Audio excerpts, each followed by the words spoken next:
안녕하세요. 오늘 저희 지놈 컴퍼스에서는요, 좀 걱정스러운 주제를 다뤄볼까 합니다. 왜 요즘 젊은 사람들에게서 암 발병이 늘고 있는가? 이 질문인데요. 네, 이게 정말 심각한 문제로 떠오르고 있죠. 예전엔 암하면 보통 중장년층 이상을 생각했는데 말이죠. 맞아요. 그런데 최근에는 50세 미만, 뭐랄까, 특히 30대, 40대에서 암 진단 사례가 늘고 있다는 보고가 계속 나오고 있거든요. 네, 그 미국 국립암연구소 NCI 같은 곳에서도 주목하고 있고요. 오늘 그 내용을 좀 자세히 들여다보면 좋을 것 같습니다. 네, 그래서 오늘은 이 현상을 가속화된 생물학적 노화라는 관점에서 한번 깊이 파헤쳐 보려고 합니다. 유전적인 요인하고요. 또 후성 유전학적인 요인이 각각 어떤 의미가 있는지. 좋습니다. 이게 단순히 정보 나열이 아니라 듣고 계신 여러분께 이게 어떤 의미일지 같이 고민해보는 시간이 되면 좋겠네요. 자, 그럼 시작해 볼까요? 우선 현상부터 좀 짚어주시죠. 50세 미만 암, 그러니까 조기 발병 암이 얼마나 늘고 있는 건가요? 이게 미국에서 먼저 두드러지기 시작했는데 이제는 전 세계적인 현상이 됐다고 봐야 합니다. 전 세계적으로요? 네.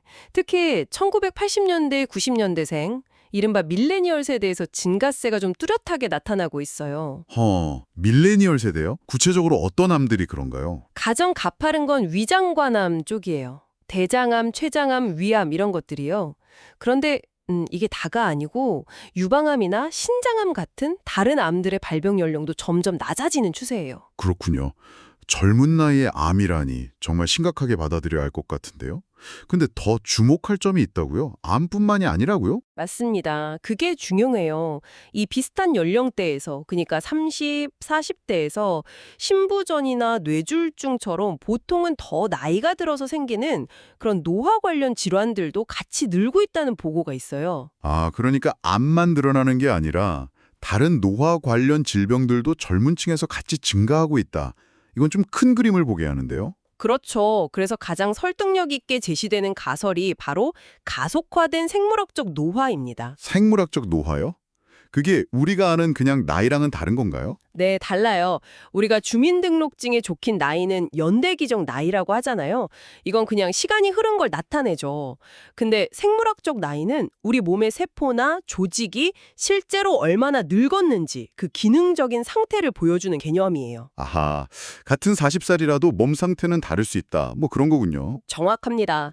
예를 들어 생활 습관이나 환경 노출 같은 거에 따라서 생물학적 나이는 같은 40세라도 10년 이상 차이가 날 수도 있거든요. 10년이요?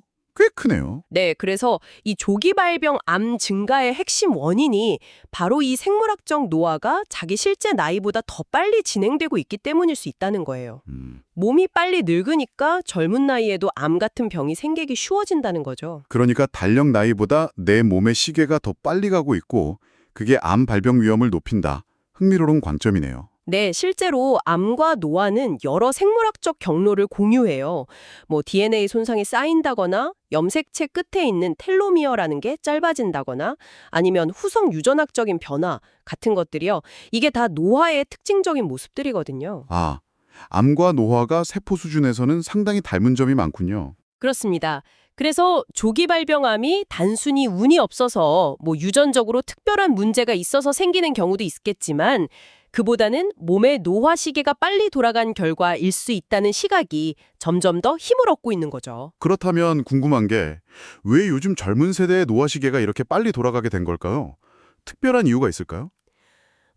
그걸 설명하는 개념으로 익스포점이라는 게 있습니다. 좀 생소하실 수도 있는데 익스포점이요? 네.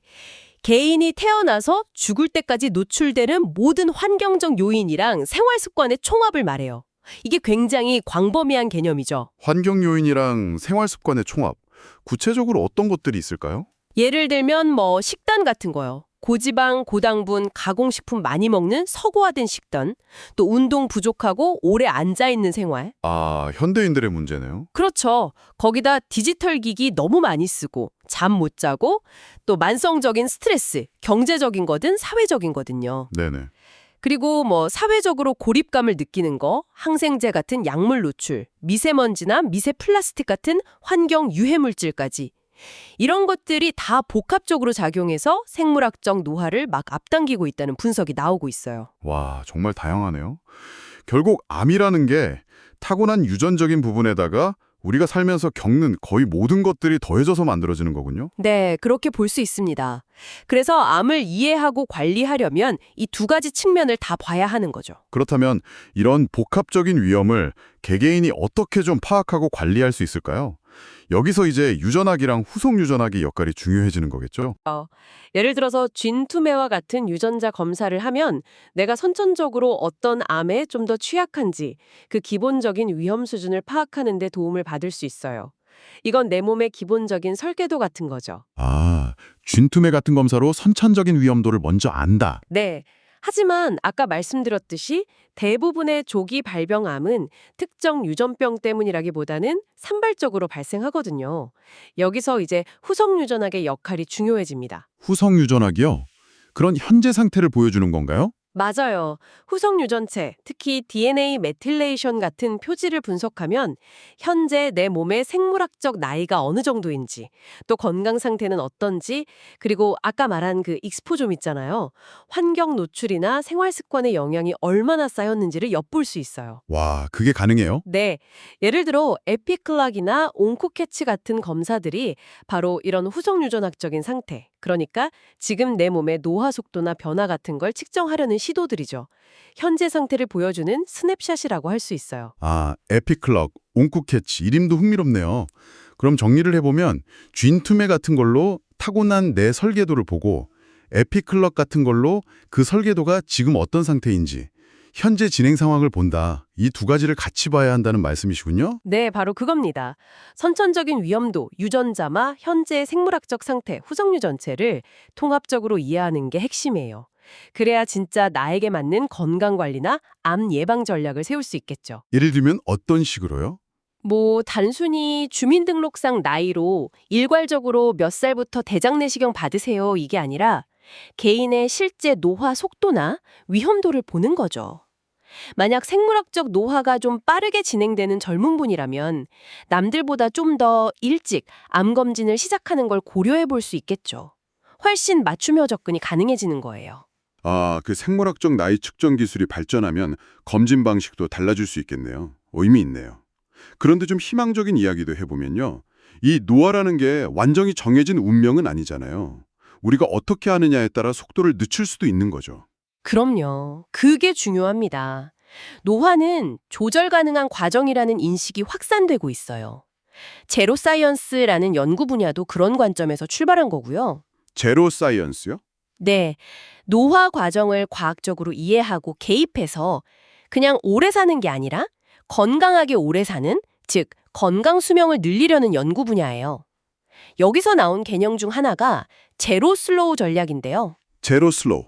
노화를 천천히. 네, 말 그대로 노화 속도를 늦추는 전략들이죠. 사실 특별한 건 아니에요. 우리가 건강을 위해 해야 한다고 늘 들어왔던 것들입니다. 어떤 돌들인가요? 규칙적으로 운동하는 거, 유산소 운동도 좋고 근력 운동도 중요하고요. 또 건강한 식단, 너무 많이 먹지 않고 항산화 성분 풍부한 음식 위주로요. 그리고 당연히 금연, 술 줄이는 거, 잠 충분히 자고 스트레스 관리 잘하고요. 네, 기본적인 것들이지만 실천이 어렵죠. 맞아요. 그리고 또 하나, 사회적인 관계를 잘 유지하는 것도 중요하다고 보고요.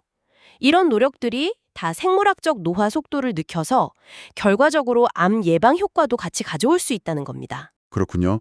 생활 습관 개선이 결국 노화 속도를 늦추고 암 예방에도 직결된다. 네, 거기에 덧붙여서 주기적으로 자신의 유전적 위험도나 생물학적 나이 변화를 좀 추적 관찰하는 것도 효과적인 관리에 도움이 될 수 있겠죠. 아까 말씀드린 진투미나 에피클락 같은 검사들을 활용해서요. 네, 오늘 이야기를 쭉 들어보니까 젊은 층에서 암이 증가하는 이 현상이 어쩌면 우리 몸이 보내는 좀 이른 경고 신호일 수도 있겠다는 생각이 드네요. 당신의 생물학적 나이가 달력 나이보다 앞서가고 있다. 뭐 이런 신호요. 네, 충분히 그렇게 해석할 수 있습니다. 그리고 그 원인이 단순히 유전적인 것만이 아니라 우리가 매일 먹는 것, 생활하는 방식, 심시는 환경 같은 아주 복합적인 요인들, 즉 익스포점의 결과의 가능성이 높다는 거고요. 그렇기 때문에 더더욱. 네, 그렇기 때문에 타고난 유전적 위험도, 즉 기본적인 설계도를 아는 것과 더불어서 현재 내 몸의 노화 상태나 건강 위험을 보여주는 후성 유전학적 지표를 함께 파악하는 그런 통합적인 접근이 앞으로 개인 건강 관리의 핵심이 될 거라고 봅니다. 결국 조기 발병암은 우리 몸이 보내는 이른 노화의 신호일 수 있다는 점. 그리고 중요한 건 이 신호를 그냥 넘기지 않고 알아차리고 또 적극적으로 대응하는 것이라는 점을 꼭 기억해야겠습니다. 맞습니다. 이제 주민등록증에 적힌 나이가 당신의 건강 상태를 다 말해주지 않는 시대인 것 같습니다. 그렇다면 당신의 진짜 세포 나이를 이해하고 또 더 건강한 방향으로 이끌어가기 위해서 지금 무엇을 시작할 수 있을까요? 이 질문을 오늘 저희와의 대화 끝에 한번 남겨드리고 싶네요. 네, 좋은 질문입니다. 오늘 깊이 있는 분석 감사했습니다. 다음에도 더 흥미로운 내용으로 찾아뵙도록 하겠습니다. 네, 감사합니다.